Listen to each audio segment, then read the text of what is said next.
Actually लेटकाट club गोटे मात्र club north Odisha belt भितर जे कि अनइंटरप्टेड 30 वर्ष धरी ये टूर्नामेंट चलती।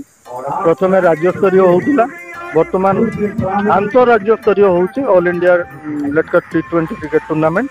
आमर मुख्य प्रसंग है जे लुप्तप्राय क्रिकेट मयूरभंज तांकर जो हिडन टैलेंट्स अच्छी यंग टैलेंट्स अच्छी तांकू ए वरिष्ठ खिलाड़ी मानकर खेल नैपुण्य प्रदर्शन देखी से माने तांकर किभली आगो को बढ़े सेटा आमर मुख्य उद्देश्य। एथिरे आपण माने जानिथिबे जे राज्यर ओडिशा राज्य बादे पड़ोसी झारखंड बिहार आंध्र प्रदेश छत्तीसगढ़ विभिन्न राज्य टीम माने आसिक अंशग्रहण करछंती।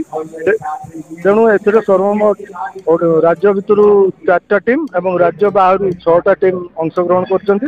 यह आज शुभारंभ है आमर बारिपदा पौरपालिकार चेयरपर्सन कृष्णानंद महांती महोदय एवं वरिष्ठ समाजसेवी मुरारीलाल शर्मा एवं उपस्थित थे आमर वरिष्ठ सदस्य वाइस प्रेसिडेंट अच्छा दामोदर करण आम क्लब सेक्रेटरी दीपक दास असिस्टेंट सेक्रेटरी अच्छा लक्ष्मीधर नायक वरिष्ठ सदस्य विजय कुमार राय वरिष्ठ सदस्य मानस मनोज महांती समस्त उपस्थित आज ये टूर्नामेंट चलती। आशा करूँ ये टूर्नामेंट आग को ये जो एथर सीमित रही 5टी बाहर स्टेट रो जो मिसिकी खेल अंशग्रहण करें मैंने लक्ष्य रखीचु जे आगामी दिन अन्य स्टेट रू ये टूर्नामेंट रे भाग नेबे एवं ये टूर्नामेंट को देखी किसी लुप्तप्राय क्रिकेट युव प्रतिभावान खिलाड़ी मैंने ये खेल को देखी निहाती आगू जीवे एवं राज्य प्रतिनिधित्व करेंगे।